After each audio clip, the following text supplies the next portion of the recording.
চিন্তার বিষয় সকাল 9টা বাজে আমি কিন্তু কাচ্চি খাইতাছি, কাচ্চি বিরিয়ানি খাইতাছি।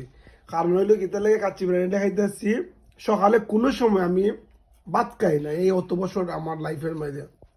সোহেল বা কাচ্চি বিরিয়ানিটা কালকে যে স্বাদ লাগছে, কারণ আমি যেহেতু 2 মাস পর কাচ্চি বিরিয়ানিটা খাইছি, আমার খাওয়ার ফসল খাফতা আরম্ভ করছে, পরে অস্ত্র খাইছি। কারণ ঘুম দুইটা দেখি কাচ্চি খাইমো, রাত ঘুমের মধ্যে দেখছি আমি কাচ্চি খাইতাছি। এই জন্য সোহেল ভাই এক বাটি, আমি এক বাটি, সাথে এখানে ওগুলা রাখছি। চিন্তার বিষয় সকাল 9টা বাজে আমি কিন্তু কাচ্চি খাইতাছি, কাচ্চি বিরিয়ানি খাইতাছি।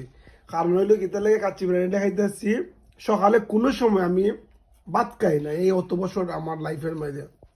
সোহেল বা কাচ্চি বিরিয়ানিটা কালকে যে স্বাদ লাগছে, কারণ আমি যেহেতু 2 মাস পর কাচ্চি বিরিয়ানিটা খাইছি, আমার খাওয়ার ফসল খাফতা আরম্ভ করছে, পরে অস্ত্র খাইছি। কারণ ঘুম দুইটা দেখি কাচ্চি খাইমো, রাত ঘুমের মধ্যে দেখছি আমি কাচ্চি খাইতাছি। এই জন্য সোহেল ভাই এক বাটি, আমি এক বাটি, সাথে এখানে ওগুলা রাখছি।